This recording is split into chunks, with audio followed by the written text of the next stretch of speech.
angang ngang na ba pangtok to bi niki maitai mai tamna loidna university of tamgram ne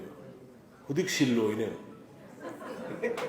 adi sahi tara kun yena dana leidana case tawna assembly yongna tawdana masida kanna dana high court yongna pidara kuna committee semo du tawna semdana loidana tambadagi hujiksi class 1 2 dagi tambadagi na graduate yore MA yore ba adugo hujik khana amuk sillo maitai si berani ko koi maitai si berani ko koi maitai si berani ko amatang di gyana se kiduke adum ai ni gyana le dei sero gyana ba ma da bhabam da purga kontare loigera komanga oigera mayam gi committee ma semdana assembly da puthokdana tawdana gyana dana tamdana panadana khabar phongdana university yong tamnarabasi bu je mo inin thogdu da kano gi kari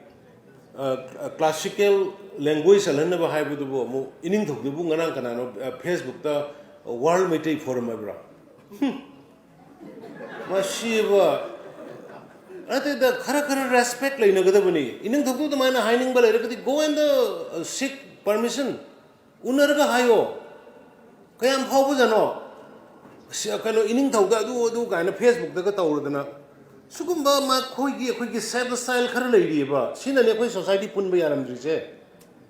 akhoi puna amatane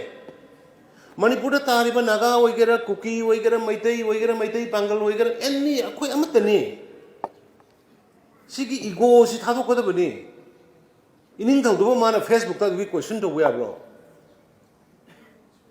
adugumba akhoi na khoramini ngarang nahan gidu ubra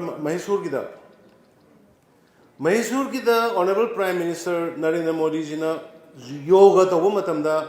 Mysore ki Maharani do phamakana Mysore ki Maharani na respect pi do respect pi tamo ining thau Maharaj mayam do na palam de khoi sibu leir modro sahi tare khundak pada Gambhir Singh Maharaj ga Narsingh Maharaj ga Hira Chandra ga thola ga khoi bo awada gi kalam de khoi bo ngasi khoi gi furup si hinam gidro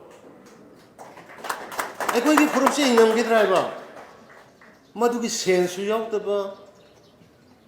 amma tawre yaroi amma mamang satke yaroi maning satke yaroi nakan satke yaroi abe phibum do akarang di kelifa de amma le dai keno gi kai bu kari no to kari ge oh kwa mona sana ba do makha satke satphade awang satphade nongkhak ke sorare lai makha lai ge adu le tawba adu gi potu tar khre ba ko lambi yam de piusan na ba sarkar je thabuk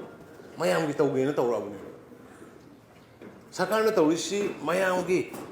akoi maitai gi tagi khan be ade akoi kuki khatagi khan be ade akoi naga khatagi khan be ade akoi pangan khatagi khan be ade laiba mayam si kamaina accommodate to godage kamaina cohesive relation lai godage kamaina khoi se ama jo saungna pun hingmina godage se madu khatani sasan na che kaimate